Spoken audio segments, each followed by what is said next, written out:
So guys, mga unta, I'm here hospital kabading na po.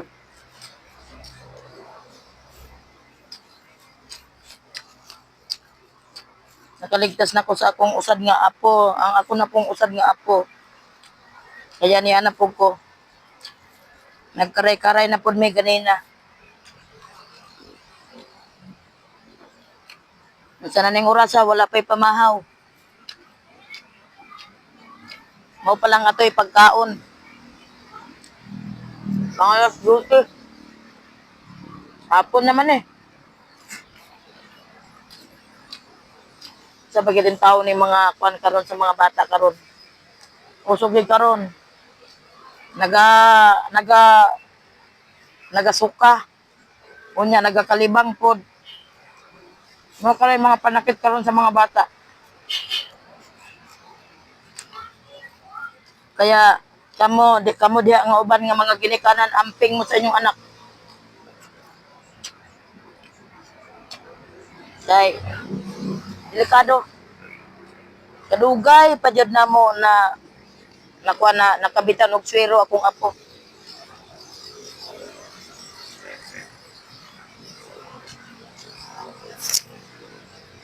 Kay ipanguna pa man ang mga kanan mga kuan, mga PhilHealth nga wa pa makuha ni og swero ang bata. Dapat giswero isa antes nagpaingan nga pagkatima masuruhan saka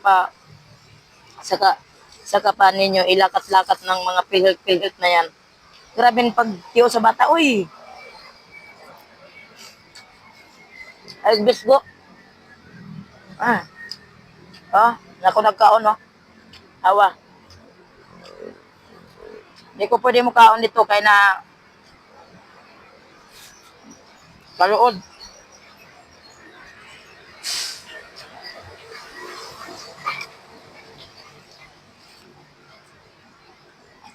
Nawala na akong kagutom. Ganina pa nag-arithmetic akong tiyan kay nagikan ko ito po'y pamaaw.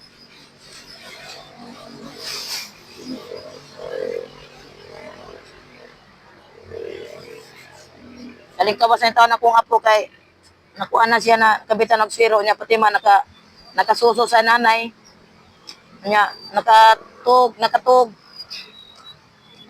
kaganina nga nagwa pa magkonektar ang mga swero sa iyang lawas nagipamimi siya ni mama niya nagsuka na po ini guol gid ko gamo pa suka.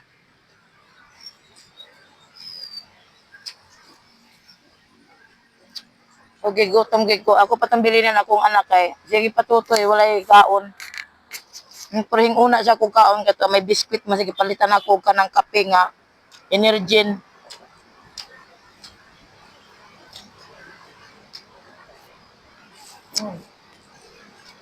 Budlay. Budlay kinani mga bata. Ano naman ingani magainganit ang mga dagko pero bata dili gid kaya. Mo ro to tas na ni kay video nako.